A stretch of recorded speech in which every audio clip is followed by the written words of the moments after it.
বাটা মাছ আমরা সাধারণত ঝোল খেয়েই অভ্যস্ত, কিন্তু বাটা মাছের রেসিপিটা যদি এইভাবে বানাও তাহলে দেখবে যে পরে আর অন্য কোনো রেসিপি ভালো লাগবে না।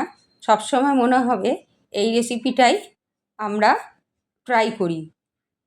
আমি এই বাটা মাছটা কীভাবে বানিয়েছি চলো তোমাদের সঙ্গে শেয়ার করব। ভিন্ন স্বাদের ব্যঞ্জনে তোমাদের সব্বাইকে স্বাগত। আশা করি তোমরা সবাই ভালো আছো, সুস্থ আছো। আজকে আবার চলে এসেছি তোমাদের সঙ্গে একটা নতুন রেসিপি শেয়ার করতে। দেখো, আমি কয়েকটা বাটা মাছ এইভাবে ভালো করে পরিষ্কার করে ধুয়ে নিয়েছি। তারপর সামান্য পরিমাণে একটু এগুলোকে লবণ মাখিয়ে রেখে দেবো।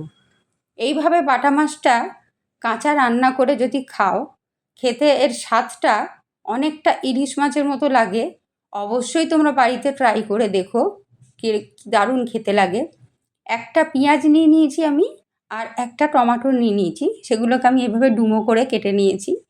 তারপর এগুলো আমি কড়ার মধ্যে দিয়ে সামান্য পরিমাণে একটু হলুদ দিয়ে নেবো, আর কয়েকটা কাঁচা লঙ্কা এর মধ্যে টুকরো করে দিয়ে দেবো, আর খানিকটা কাঁচা সর্ষের তেল দেবো, আর সামান্য পরিমাণে একটু লবণ দিয়ে এগুলোকে প্রথমে একটু ভালো করে আমি মিশিয়ে নেব। রান্নাটা খুব সাধারণ রান্না, অথচ এর স্বাদটা অসাধারণ হয়। একবার তোমরা যদি ট্রাই না করো তাহলে কিছুতেই বুঝতে পারবে না যে এই রান্নাটা কি দারুণ খেতে লাগে।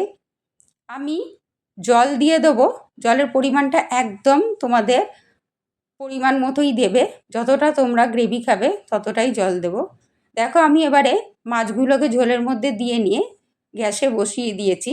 তারপর আমি চাপা দিয়ে এটাকে হতে দিয়েছি। মাছটা আমার হয়ে এসছে। বাটা মাছ সেদ্ধ হতে সময় লাগে না, আর যেহেতু কাঁচা আরও তাড়াতাড়ি এটা সেদ্ধ হয়ে যায়। সামান্য পরিমাণ একটু ধনেপাতা দিয়ে নিয়েছি। বন্ধুরা, আমার রেসিপিটা তোমাদের যদি ভালো লেগে থাকে অবশ্যই লাইক শেয়ার করো, আর আমার চ্যানেলটাকে সাবস্ক্রাইব করতে ভুলো না। ধন্যবাদ।